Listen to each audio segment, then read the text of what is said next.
There was a time when people understood that the person standing next to you at the altar was your partner, not your punching bag. There was a time when a man would never dream of tearing down his own wife in front of a room full of strangers. But what happened on Family Feud in February 2024 would test that idea to its absolute breaking point. Because when one husband looked directly at his wife on national television and called her useless, Steve Harvey did something he had never done in his entire career. He kicked the man right off his stage. Now, if you think you have seen every crazy moment on Family Feud, I promise you, this one is different. This is not a funny answer or a silly moment. This is the story of a woman who was humiliated by the one person who was supposed to protect her, and the host who refused to let it happen. Before we get into everything that went down, make sure you subscribe to this channel and hit that notification bell so you never miss stories like this one. Trust me, you are going to want to hear every single word. The Williams family from Charlotte, North Carolina had been looking forward to this day for months. Appearing on Family Feud had been a dream for the whole family, especially for 45-year-old Grace Williams, who had watched the show religiously for as long as anyone could remember. Grace would sit in the living room every evening after dinner, laughing at Steve Harvey's jokes and shouting answers at the television like she was right there on the stage. Her children used to tease her about it. "Mama, you act like Steve can hear you," they would say. And Grace would laugh and tell them, "One day I'm going to be on that show, you just wait." Grace was the kind of woman that every neighborhood needs but rarely appreciates enough. She was 45 years old, a full-time homemaker, and the quiet engine that kept the entire Williams household running. She woke up every morning at 5 o'clock without an alarm. She cooked breakfast for her family of 6. She packed lunches. She drove the kids to school. She cleaned the house top to bottom. She handled every doctor's appointment, every school meeting, every grocery run, every bill payment, and every emergency, large and small, that came the family's way. Her husband, Derek Williams, was 49 years old. He worked as a regional sales manager for a furniture company. Derek was the kind of man who measured everything in dollars. If something did not come with a paycheck, it did not have value in his eyes. And unfortunately for Grace, that philosophy extended to her. Derek had spent years dismissing Grace's contributions to the family. Whenever she brought up how exhausted she was, he would wave his hand and say something like, "Exhausted from what? You don't even have a real job." When she talked about wanting to go back to school or start a small business, he would laugh it off. "Who's going to take care of the house?" he would say. "That is what you do. That is all you do." Their 4 children felt the tension every single day. There was Marcus, 22, the oldest, who worked part-time while attending college. Keisha, 20, who was studying to become a teacher. Jalen, 17, a high school junior and star basketball player. And the youngest, Destiny, just 13 years old, who was quiet and observant and noticed everything, even the things the adults thought they were hiding. The children loved both their parents, but they had all, in their own way, grown tired of watching their father dismiss their mother like she did not matter. What Derek did not know, and what Grace had been quietly working on for months, was that Grace had been taking online business courses late at night after everyone went to sleep. She had been developing a plan to start a home-based catering business. She was an extraordinary cook. Everyone who had ever tasted her food said the same thing. Her collard greens could make a grown man cry. Her peach cobbler had won 3 consecutive blue ribbons at the county fair. Her Sunday dinners were legendary in their church community. Grace had real talent, real skill, and real ambition. She had just never been given the space or the support to pursue it. The Family Feud audition had been Grace's idea. She had applied online, submitted a family video, and gone through the entire selection process. When the producers called to say they had been selected, Grace was overjoyed. Derek agreed to participate, but only because he thought winning prize money would be a nice bonus. He had no idea that this game show appearance was about to become the most important day of his marriage. The taping started on a Wednesday morning at the Family Feud studio in Atlanta. The Williams family was matched up against the Nguyen family from San Jose, California. Both families were energetic and ready to play. Steve Harvey came out with his signature walk and his big smile, and the audience was immediately buzzing with excitement. The first 2 rounds went smoothly. Grace actually gave 2 great answers that put the Williams family in the lead. She was beaming. Her children were cheering for her. Even Derek seemed to be in a decent mood. But things started to shift during the 3rd round. Steve asked the question, "Name something a stay-at-home parent does that deserves more appreciation." It was a question designed to celebrate the often invisible labor of homemakers. A positive question, a respectful question. Grace buzzed in first. She looked at Steve with a confident smile and said, "Everything." The audience laughed warmly. Steve grinned. Everything, he repeated. I love that answer. Let us see if it is up there. It was number 2 answer, 23 points. Grace clapped her hands together and turned to her family with a huge smile, and that is when Derek opened his mouth. He leaned toward the family microphone and said, not quietly, not under his breath, but loud enough for the entire studio to hear, "She would know. That is all she does all day, sits at home being useless." He said it with a little chuckle, like it was a harmless throwaway line, like it was funny, like it meant nothing.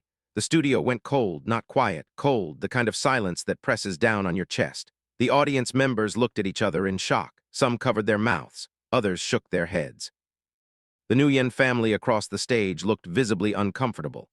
Mrs. Nguyen actually put her hand on her heart like she had felt the words physically. But the worst part was Grace's face. The camera caught every second of it. Her smile did not just fade, it collapsed, like a building falling in on itself. Her eyes went glassy, her lips pressed together hard like she was physically holding back everything she wanted to say. She turned away from the cameras slightly, but it was too late.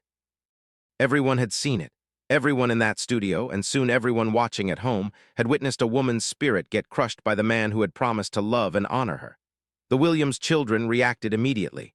Marcus stepped forward with his fists clenched at his sides. Keisha grabbed her mother's arm gently, pulling her close. Jalen stared at his father with a look that was equal parts anger and heartbreak. And little Destiny, the youngest, the one who noticed everything, she just started crying quietly. Steve Harvey stood at the podium, and for a moment he did not move. He did not speak. He just stared at Derek Williams with an expression that millions of viewers would later describe as the angriest they had ever seen Steve Harvey look on television. His jaw was set. His eyes were narrow. His hands were flat on the podium. The playful, funny, warm Steve Harvey was gone. In his place was a man who had just watched something he could not and would not tolerate. Steve took a slow, deliberate breath. He looked down at his cards, then he looked back up at Derek. "Sir," Steve said, and the word hung in the air like a warning, "did you just call your wife useless, on my show, in front of your children, in front of all these people?" Derek realized the room had turned on him. He tried to backtrack. "Come on, man, I was just playing. She knows I don't mean it like that."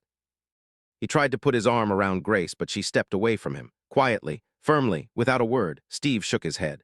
"No, no, sir, that was not playing. I have been married. I have made mistakes. I have said things I should not have said, but I have never, not once, called the woman who keeps my house running, who raises my children, who makes my life possible, useless. You do not say that to a stranger. You certainly do not say it to your wife." The audience started clapping.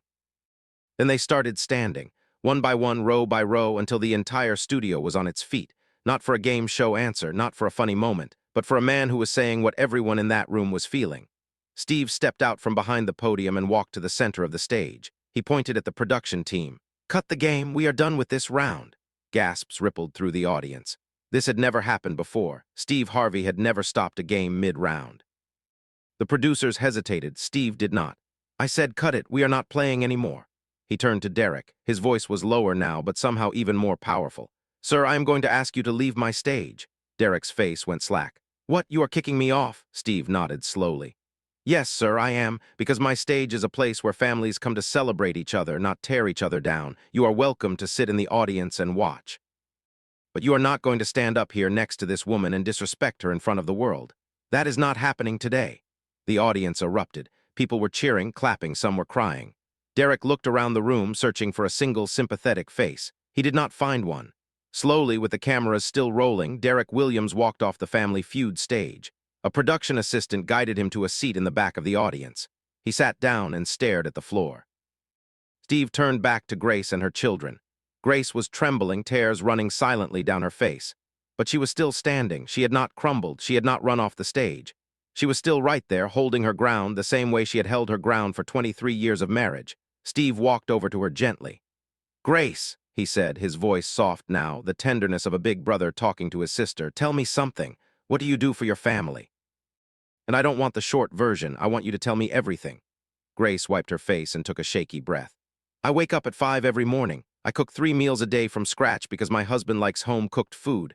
I help Jalen with his homework because math is hard for him. I drive Destiny to ballet every Tuesday and Thursday. I manage all the bills. I clean the house. I do the laundry. I handle everything with the insurance and the doctor and the dentist." She paused and looked at her children. "I stay up late making sure everyone is okay, and I have been taking online classes at night because I want to start a catering business. I have not told anyone because I was afraid people would laugh at me." Keisha gasped. "Mama, you have been taking classes?" Grace nodded, fresh tears falling. For 8 months, I have a business plan, I have recipes documented, I even have a name picked out, Grace's Table. I just never thought anyone would think it was worth anything. The audience let out a collective sound that was somewhere between a gasp and a sob. Steve put his hand on his chest. Grace's Table, he repeated. You have been building a dream in secret because the person who should have been your biggest supporter made you feel like your dreams did not matter. Grace nodded. She could barely speak. Marcus, her oldest son, stepped forward. His eyes were red, but his voice was strong. Mr. Harvey, my mother is the reason I am in college right now. She is the reason I believe in myself. She sacrificed everything for us. She's the furthest thing from useless that I have ever seen in my life. The audience roared in agreement. Then Keisha spoke. I am studying to be a teacher because of my mother. She homeschooled me for an entire year when I was sick in middle school. She sat with me every single day and made sure I did not fall behind. That is not useless. That is a hero. Even Jalen, the 17-year-old who usually let his basketball do the talking, had something to say. My mom comes to every single one of my games, home and away. She drives hours. She sits in the rain. She is there, always. That is not useless. That is love.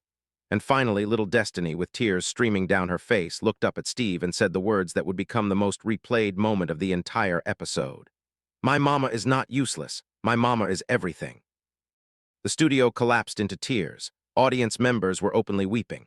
Camera operators were wiping their eyes behind the lenses. Even the stage crew, the people who see everything and are surprised by nothing, were visibly moved.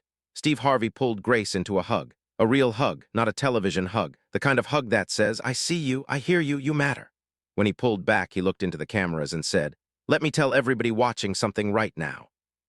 If you have someone in your life who cooks your meals, cleans your home, raises your children, manages your world, and still has the strength to chase a dream of their own in secret because they are too afraid to share it, that person is not useless.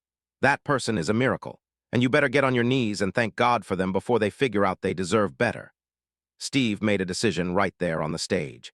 He turned to the production team and said, the Williams family is going to finish this game. Grace and her 4 children, 5 people, that is a family. The producers agreed without hesitation. The game resumed with Grace at the center of her family and without Derek at the podium. They played the final round with an energy that the audience fed off of. Grace was answering questions with a confidence that nobody, including herself, had seen before. Every answer she gave was met with thundering applause. The Williams family won the game and made it to fast money.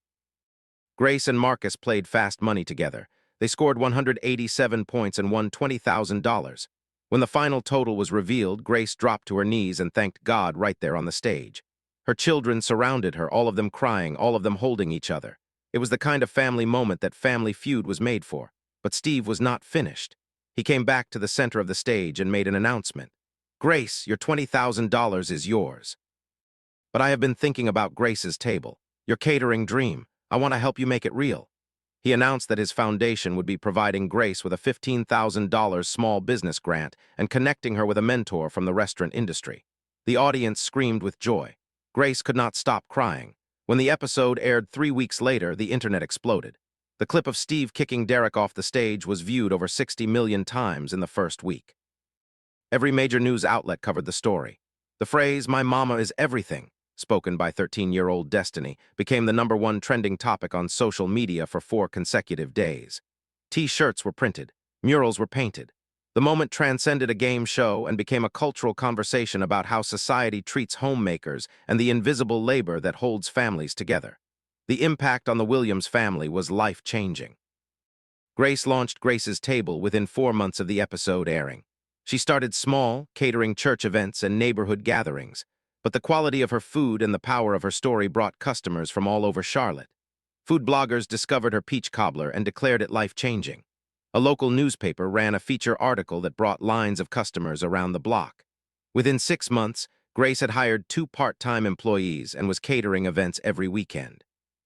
Within a year, she had opened a small storefront in a neighborhood plaza, a warm little space with checkered tablecloths and the smell of Southern cooking that made people feel like they had walked into their grandmother's kitchen. Grace's Table became more than a restaurant. It became a gathering place, a place where women who had been told they were not enough could come and feel valued. Grace started hosting free Sunday brunches once a month for single mothers and stay-at-home parents in the community.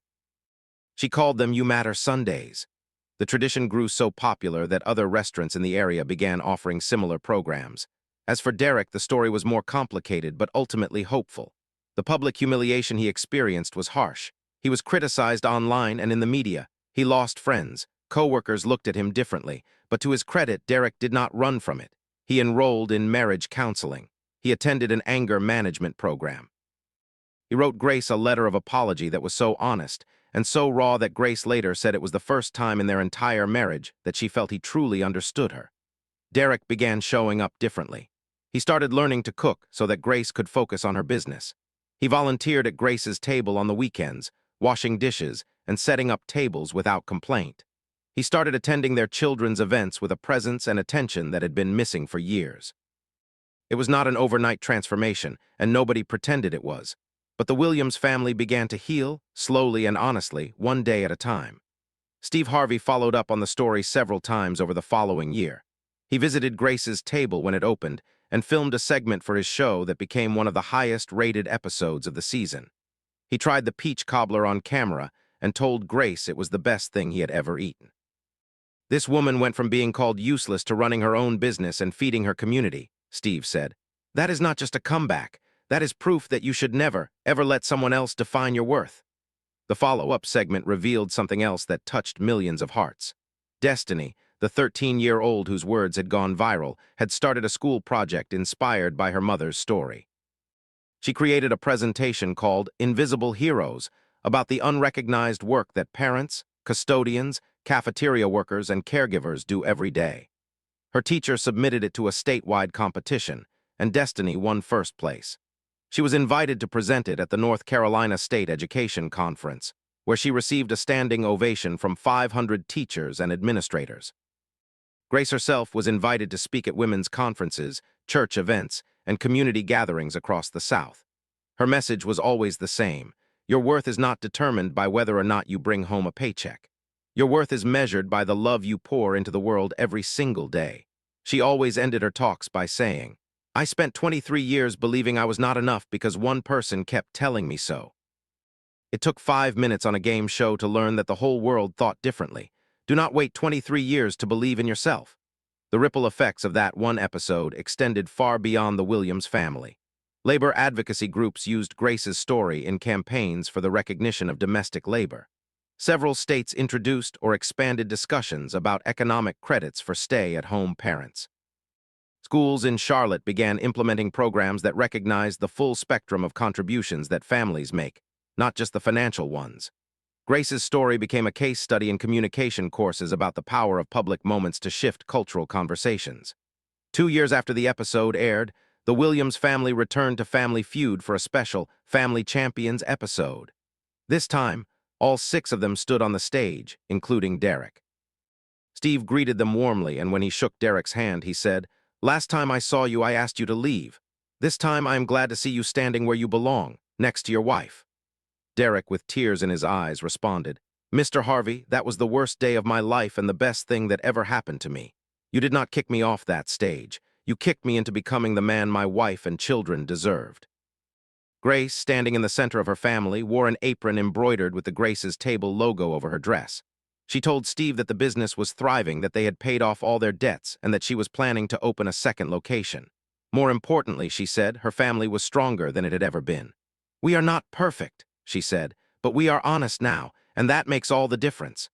Steve Harvey closed the segment with words that viewers would remember for years. 2 years ago, a man called his wife useless on this stage. Today, that same wife runs a business, feeds her community, and inspires women all over this country. And that same man had the courage to change. That is what this show is about. Not the game, not the money, the families, the second chances, the proof that people can grow when they choose to. He paused and looked directly into the camera. And if you are watching this right now and someone in your life has been making you feel small, hear me clearly. You are not useless. You are not less than. You are not invisible. You are somebody. And it is time the world sees it. If this story moved you, do me a favor and hit that like button right now. Subscribe to this channel so you never miss these incredible moments. Share this video with someone who needs to hear that their work matters, that their sacrifices are seen, and that they are everything to the people who love them. Hit that bell and I will see you in the next one. Because on this channel, we believe that the real winners in life are the ones who lift others up instead of tearing them down.